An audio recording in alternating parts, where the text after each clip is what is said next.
I've seen contractors spend $5,000 on ads and not book a single job. And I've seen others spend just $1,000 and generate over $20,000 in booked work. The difference is not the platform, it's the setup. If you're running Facebook or Google ads, but leads are low, quality's worse, and you're wondering, am I just throwing money away? You're in the right place, because today we're gonna break down exactly where ad budgets go to die and how to build a system that actually prints leads and, more importantly, book jobs on your calendar. Drop an emoji in the comments if you've ever wondered if your ads are just funding Mark Zuckerberg and Google's CEO's vacation homes. And stay to the end, I'll show you the #1 thing most contractors completely ignore that makes their ads 10 times more effective in 2025. Welcome to Trades Marketing Mastery, where we help HVAC, plumbing, and home service pros build smarter, more profitable marketing systems. If you're ready to stop wasting money and start converting clicks into calls, let's get into it. So I see this post all the time in Facebook groups. People are asking, should I run Facebook ads or should I run Google ads? And what's the difference? The difference really comes into the intent behind the platform. And what do I mean by that? It means when people go to Google or people go to Facebook, what are they looking for? One platform is intent-based, meaning somebody's wanting to take action or wanting to buy something. The other is a distraction-based platform, which is Facebook. But the problem is the buyer behavior on these platforms is completely different. Facebook ads, for example, are going to be higher up in your marketing funnel. They're not necessarily going to know who you are. They're not necessarily going to know that they have a problem, but you're trying to find and get awareness for the solution that you offer. When people go to Google and get served Google ads, they're looking to take action. They're looking to make a buying decision, find a company to hire, and to move forward with whatever project they're looking for. And that's why usually what my recommendation is when contractors are starting out, if you don't have Google ads set up, don't start with Facebook ads. Because Google ads, people are looking for you right now today. So that means you can get service calls immediately. Things like water heater repair near me or AC repair in my area. The intent is high, which means the action is going to be fast. Facebook's platform is more interruption marketing. People are scrolling on their phones looking for entertainment to see what's going on in their friend's life, and you're catching people mid-scroll. They weren't necessarily looking for the service that you're offering. They were looking for funny memes or funny videos. So your ad has to stop them, and it has to build interest. And then with Facebook, because they don't necessarily know or are ready to make a buying decision, we have to follow up with them several times to get them to commit to an appointment. So to compare the two, Google Ads is going to get you service calls a lot faster. This is best for people with emergencies or when demand is high, when it's hot, when it's cold, or people need service immediately. Facebook is going to be much slower as far as speed goes. You really want to make them aware of your problem or the potential problem that they have that they don't even know that they have.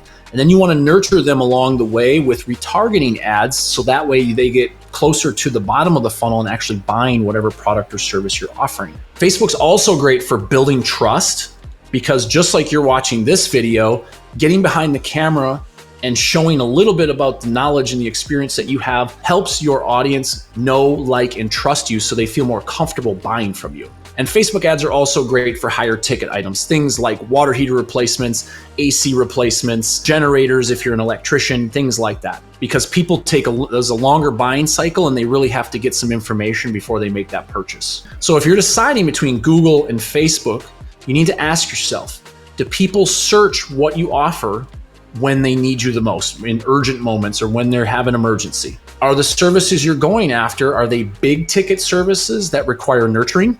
That would be where you want to go to Facebook. And the one really nice thing, especially if you have a website, is that all of your website visitors can be retargeted on both platforms. So that means anytime someone visits your website, you can follow them around on Facebook if you have the Facebook pixel set up.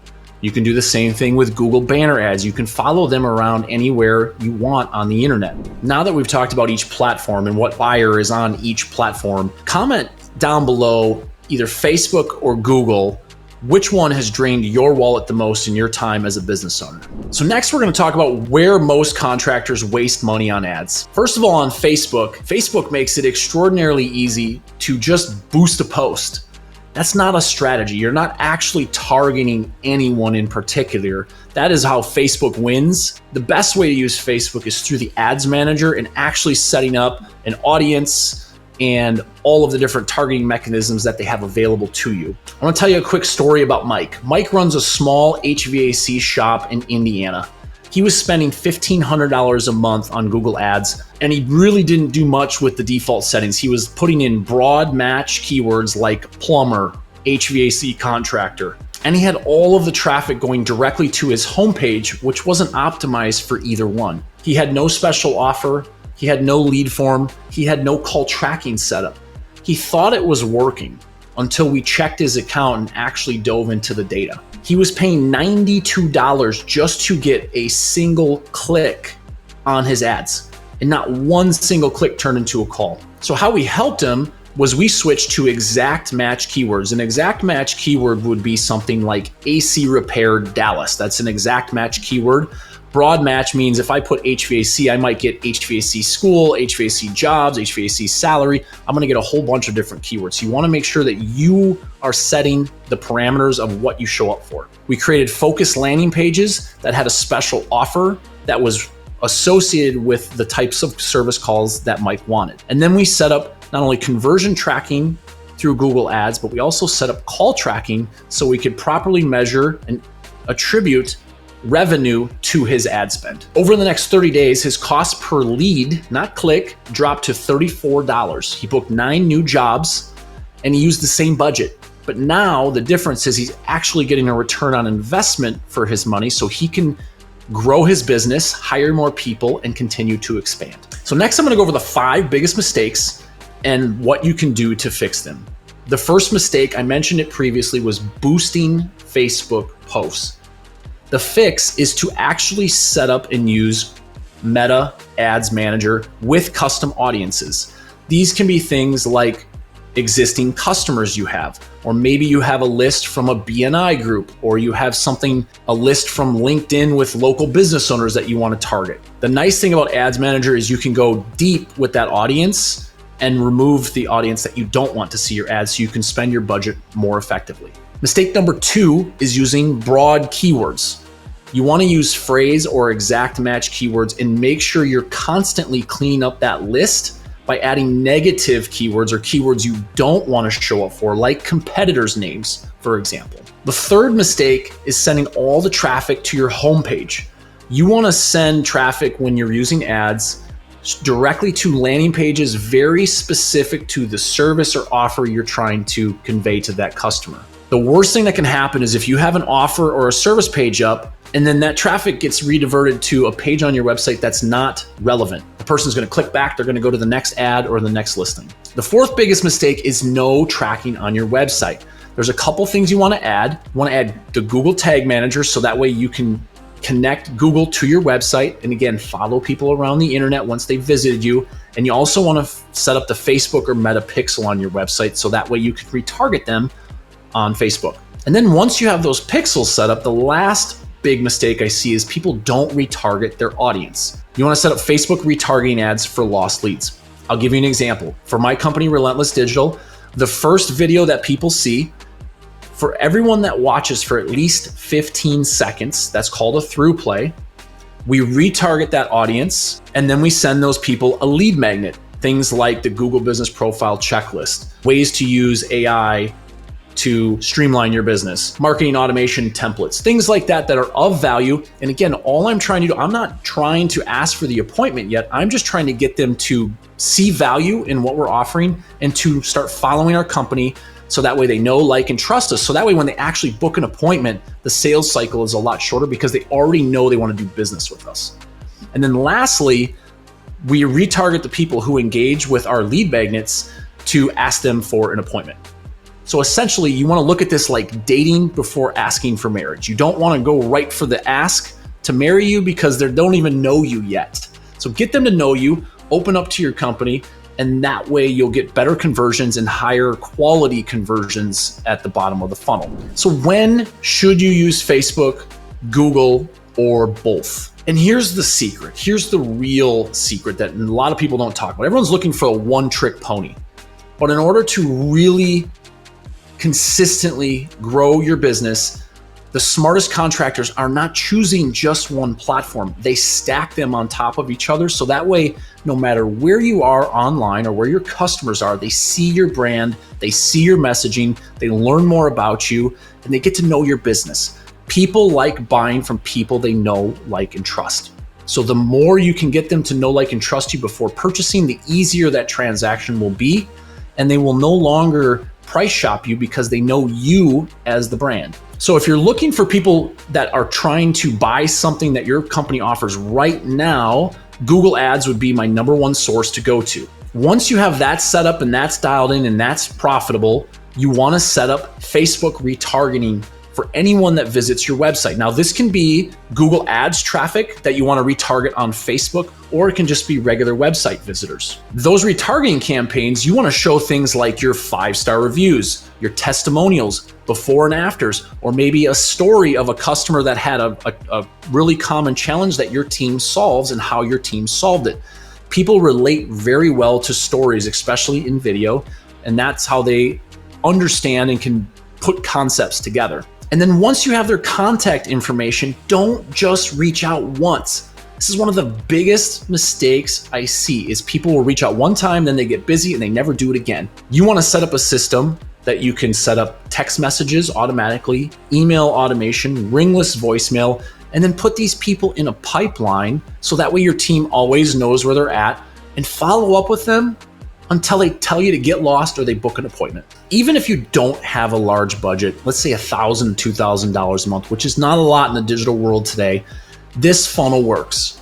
You don't have to double your spend, you just need to double down on your strategy. So of the steps I talked about, which step in your funnel are you missing? Comment either step 1, 2, or 3 and be honest. So I would be remiss if I didn't talk about ads and AI, because that is really the current and future state of marketing. Ads don't live in a vacuum anymore. Your reputation feeds your results. Platforms like ChatGPT, Bing, and Facebook's internal engines are now answering search queries like the best plumber near me with good reviews, top rated HVAC contractor in Tampa. And they're basing their responses on your Google reviews, your Facebook ratings, your Bing Places profile. If your reputation is weak or inconsistent, your ads are going to suffer as a result of that consequence. And it's going to be a very expensive lesson for you to learn. So this is the ideal stack moving forward. We want solid Google reviews, and we want those to come in consistently and regularly. There's a couple terms that Google uses. They use review velocity, meaning how often do we get reviews, and review consistency, which is do we get a bunch of reviews and then we don't. We want to make sure that every week we're getting a consistent number of reviews. So that way Google looks and says, hey, you're always doing great work. That's also going to help your ads and gain more trust. Then we want to make sure all of our social media profiles and Google Business Profile are completely optimized. Make sure, and I just noticed this actually this week, a lot of business owners will have ads or they'll have their personal profile connected, but their personal profile doesn't even say where they work or that they own a business. Make sure you take care of that. It only takes a couple minutes. Completely fill out your profiles. And then with ads, you're going to want to test what ads work. That means you're not just going to be able to run one ad. If you need help, there is a Google ad library and a Facebook ad library. Just search it. You'll be able to see what other competitors and other big companies are doing. You don't have to reinvent the wheel. Just find an ad that seems like it's working for them and try it. And then you want to retarget. This is your insurance policy to make sure that your ad spend goes further. Retargeting is extremely cheap. So make sure you have those pixels set up and you're retargeting anyone that watches your ad or visits your website. So this week's challenge is to audit your own ads and build a real funnel. Take the steps that I shared with you and make sure each of those steps are put into place. Don't boost posts. Use the ads manager if you're using Facebook. And then align your ad strategy with your reputation. Don't be afraid to reshare great testimonials or great reviews in your ad copy. After watching this video, what is one change that you're going to make after watching? Comment below, I'd love to hear from you. I put together a free checklist called the Contractor Ads ROI Guide. It'll help you test your ad setup in 15 minutes or less and show you where you're leaking money. The link is in the description below. Grab it before you run your next campaign. Running paid ads is only one part of your lead system. If your Google Business profile isn't optimized, you're still leaking a lot of opportunity. Watch our next video, how to fix Google Business profile suspensions and ranking drops, and make sure your local presence supports your paid traffic.